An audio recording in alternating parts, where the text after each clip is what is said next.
basketball game. It's forever. That means the whole season. That's crazy. You gotta feel bad for Kawhi, man. This guy never stays healthy. As hard as he works, it seems like as hard as he works, he's never able to stay on the floor. And now with this, and honestly, you knew it was serious when he didn't play in any of the preseason games. He didn't even participate in any practices. So this is no surprise, man. All right, let's react to this flat mic video. Where is it? And the Clippers, Leonard, they're working together to make sure whenever he's back on the floor, he's going to be able to sustain. Getting treatment, he's going through the process. Rehab is right knee. Kawhi Leonard is expected to be sidelined for the start of this NBA season. I think Kawhi Leonard should consider retiring, but I really do think he might need to consider walking away from the game of basketball. Look away, Clipper fans, because things have just gotten significantly worse for the Los Angeles Clippers as they got some news that, well, they're fairly familiar with. So before we get to the content, we've been making a huge push on Snapchat, bringing you guys exclusive content behind the scenes of how we make our videos, and also some stuff that I might be doing when I'm not making the content. And now that we get all that out of the way, cue the intro.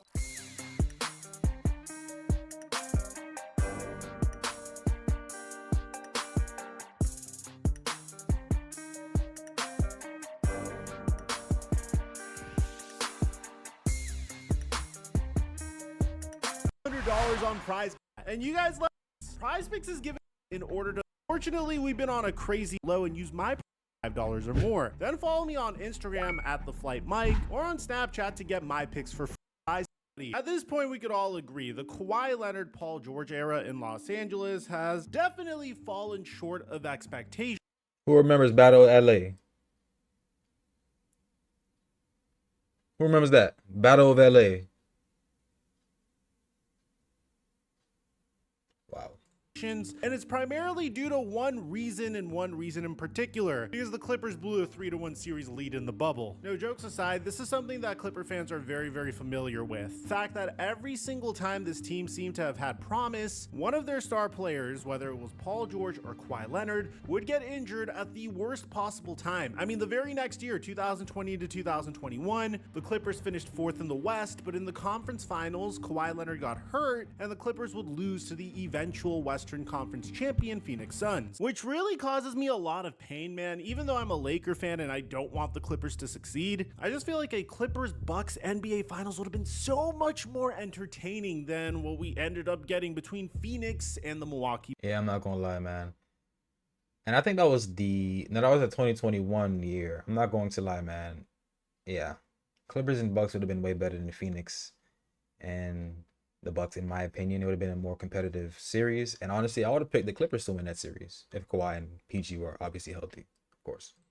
Bucks, respectfully, and things would just get worse consistently. I mean, the 2021-22 season, Kawhi Leonard would get injured, and the Clippers would lose in the play-in to Patrick Beverley, who is looking like a GOAT in Tel Aviv currently, so shout out to him. And then the 2022-23 season, fans were really excited about this iteration of the Clippers because they were able to add Russell Westbrook on a veteran minimum contract. And unfortunately, Russell Westbrook would have to carry the Clippers throughout the first round versus the Phoenix Suns because once again, Paul George and Kawhi Leonard would suffer from injuries. Now, despite this going on, the Clippers decided to not only double down on the fact that they want virtually no assets until the 2030 NBA season by trading for James Harden, but in addition to this, after building this crazy super team with James Harden, Paul George, Kawhi Leonard, and Russell Westbrook, they decided to extend Kawhi Leonard in the middle of January. And this is probably the most surprising part of all because these two moves completely crippled the Los Angeles Clippers moving forward. And I still can't wrap my head around why they did this, because Kawhi Leonard has been able to play over 50 games throughout his Los Angeles Clippers tenure. It just seems like whenever it came time for some meaningful games, he just wasn't able to make it. To give you an idea, throughout the 4 seasons that Kawhi Leonard has played for the Los Angeles Clippers, he's played 28 playoff games. And in his lone season with the Toronto Raptors, he's played 24 playoff games. So I would expect the Los Angeles Clippers to kind of use this as a leverage whenever they wanted to sign Kawhi Leonard to a contract extension, considering the fact that they also needed to sign James Harden to a contract extension, and considering the fact that they would ideally retain Paul George. You know, the player that was more active in the postseason than Kawhi Leonard was. Say what you want about Paul George coming up short in clutch situations, but Paul George has played in 38 playoff games for the Los Angeles Clippers. So I could only imagine how he felt when Kawhi Leonard was signed to a 3-year, 152 point.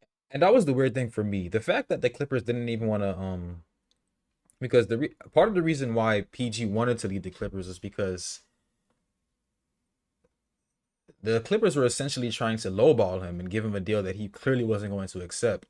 And I think for PG, it was like a slap in the face when Kawhi signed that he signed an extension for 3 years. He re-upped with the Clippers. I think it was in January of this year. And, you know, PG was trying to get the same timeline, but the Clippers didn't see that. They just weren't on the same page. And we know what happened after that. $1.4 million contract extension, and then the Clippers came up to Paul George and said, "Hey, we want you to take a pay cut." There's no question about it. Kawhi Leonard is definitely the top dog on the Los Angeles Clippers, but he just hasn't been durable during the most important times for the Clippers, and that has been the most frustrating part, because in the past when the Clippers were fully healthy, they've been one of the most dominant teams in the West. Well, the problem is they're rarely fully healthy, but they check off all the other boxes. They had plenty of depth last year. They have tremendous coaching in the form of Tyronn Lue. They had two of the best two-way stars in the NBA. They had one of the best playmakers in the NBA in James Harden. And as a bonus, they had Russell Westbrook coming off of the bench. And during the offseason, they got considerably worse. And I could sit here and rant over and over and over again about how dumb of a move it was to let Paul George walk to the Philadelphia 76ers for free, as opposed to trading him to the Warriors. I mean, there were other free agency moves, and Paul George is the biggest of the summer. He is planning to sign a 4-year deal with the 76ers. Also a little salty about that because Paul George was going to come to the Warriors. I ain't gonna lie, man. LA was not trying to make a team in their conference basically championship contenders. I mean, we see how the Warriors are playing now without PG. They're looking pretty good. I think they're undefeated in preseason. And I know it's just preseason, you know, in preseason, they're not really playing. The main players aren't playing that much minutes, you know. They're reserving more minutes for, you know, the guys that are trying to develop, the young guys, first-year guys, rookies, stuff like that. But the Clippers they were not sending PG to the Warriors. That was not happening. And it's crazy because the proof is in the pudding. They basically let Paul George walk for nothing. That's how much they didn't want to make the Warriors better. That pretty much tells you everything. And we wanted Paul George to come to the Warriors. For us to get Paul George, it would have taken a sign and trade, and the Clippers didn't really want to play ball. Didn't really want to help him get to where he wanted to go, and so in turn they get nothing back. And you know, whereas you could have gotten something back for Paul George walking, they get absolutely nothing. But would that something be enough for them to watch a team in their conference? And I ain't gonna lie to you, man, the Warriors had their numbers, their number, especially in the Chris Paul days. You remember when Chris Paul was doing the fucking nay when Curry did the behind the back, you know, whatever. But the Clippers franchise don't fuck with the Warriors, man. They're not trying to make y'all better, you know. Shit. Nothing back. So that didn't quite pan out for us, which would have been nice. Primarily because when you're a team that has no assets at all, then you should try to get at least something in return for your departing stars. That's how you're able to get away with taking these types of risks. I poked a lot of fun at the Brooklyn Nets during the Kyrie Irving and Kevin Durant era. And say what you want about the Brooklyn Nets, but at least the Brooklyn Nets were able to turn Kevin Durant into 7 first-round picks and were able to get their draft picks back. At least the team has a future, as opposed to the Clippers, where it really doesn't seem like there's going to be a light at the end of the tunnel for them. So the strategy originally coming into this season, now that the Clippers lost Paul George to the Philadelphia 76ers, was to obviously retain James Harden, which I'll admit, I think James Harden has a pretty good contract for the Los Angeles Clippers. 2 years, $70 million. That's way below the max, and at least they got James Harden to agree to that. They also brought back Nicholas Batum. They signed Derrick Jones Jr. They brought in Chris Dunn, and they took some swings on Kevin Porter Jr., Mo Bamba, and Kai Jones. Jones. They weren't able to do much in the NBA draft because, well, they didn't have their draft pick this year. And the strategy is clear. Let James Harden run the Los Angeles Clippers as if he was still playing for the Houston Rockets. James Harden has been trying to hype up the Clippers, saying he's the system. The game, and I'm a creator on the court. You know what I mean? So if I got a voice to where I can, hey, coach, I see this. You know, what you think about this? Then it's like, oh, okay. Like somebody that trusts me, that believes in me, that understands me, that I'm just not I'm not a system player. I am a system.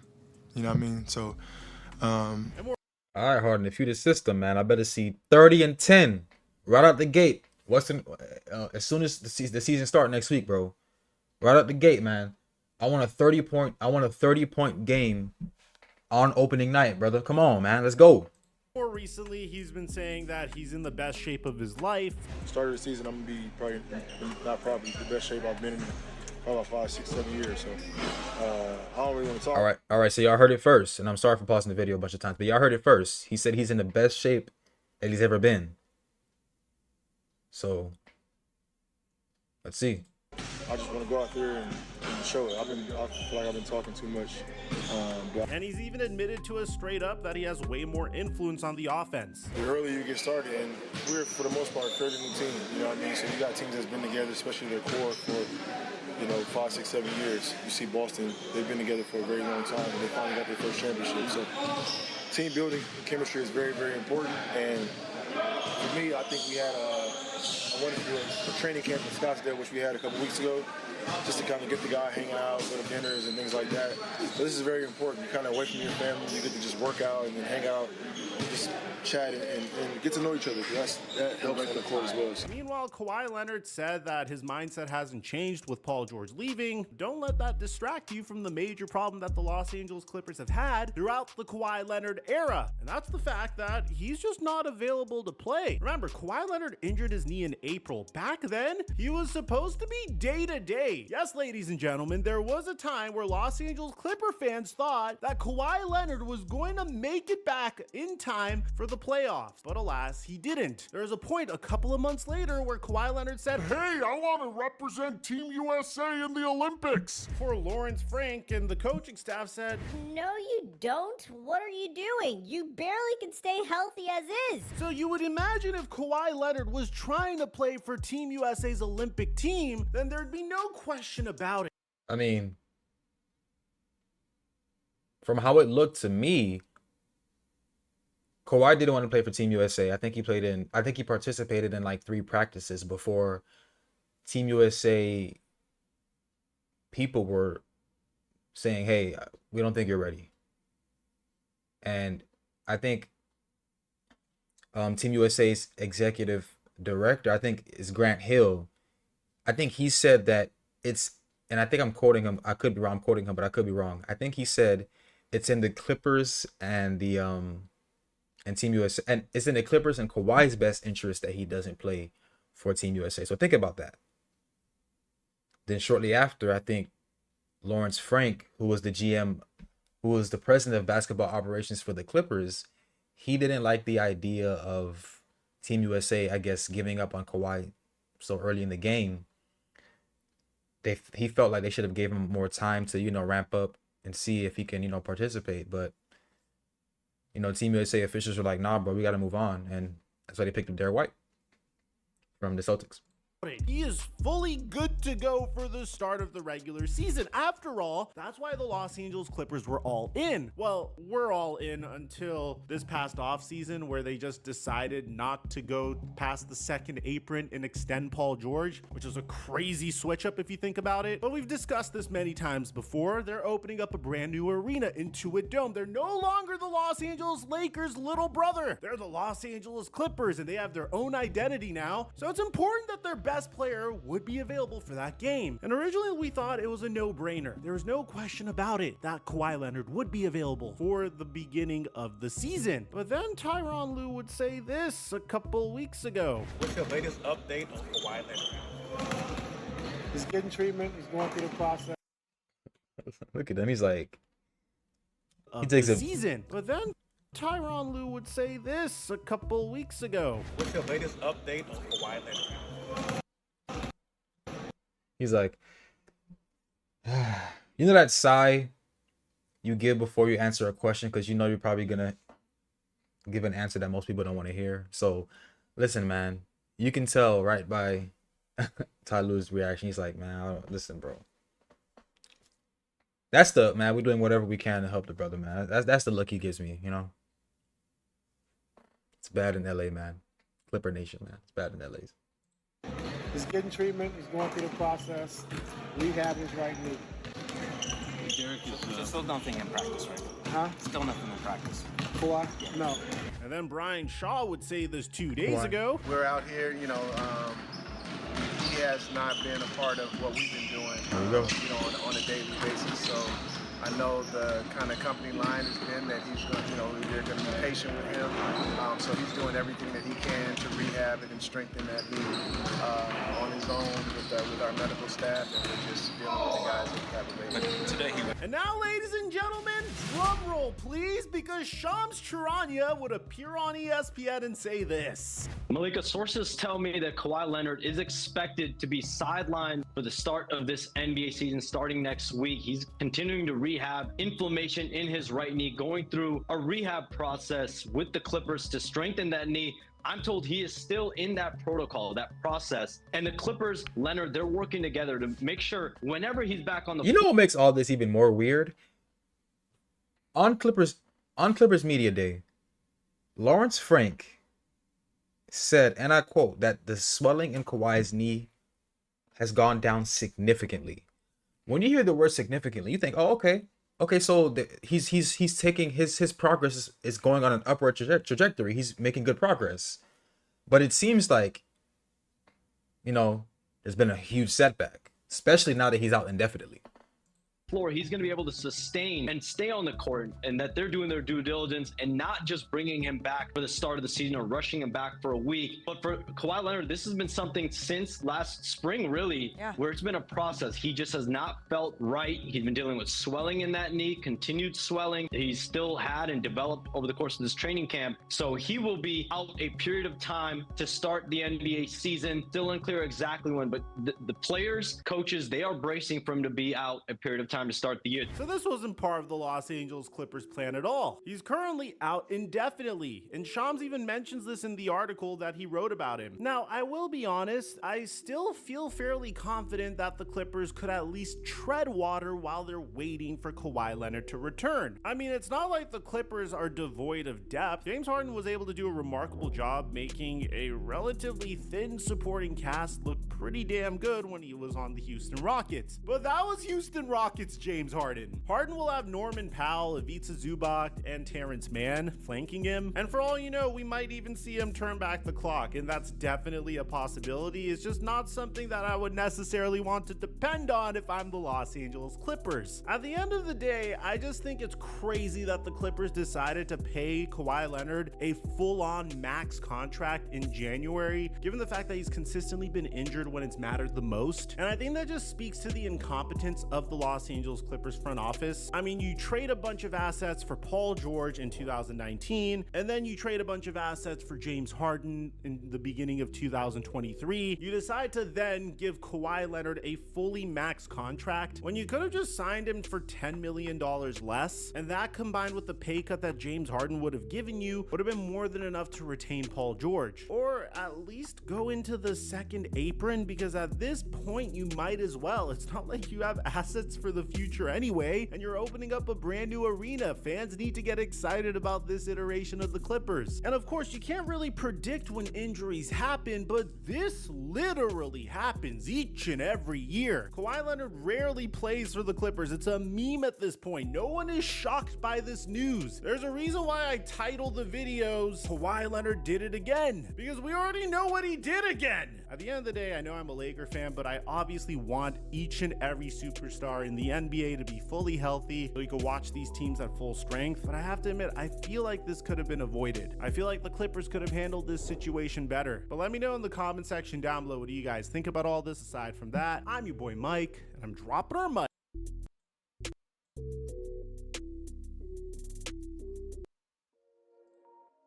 Yeah, man. The Clippers are going to go through it at the beginning of this season.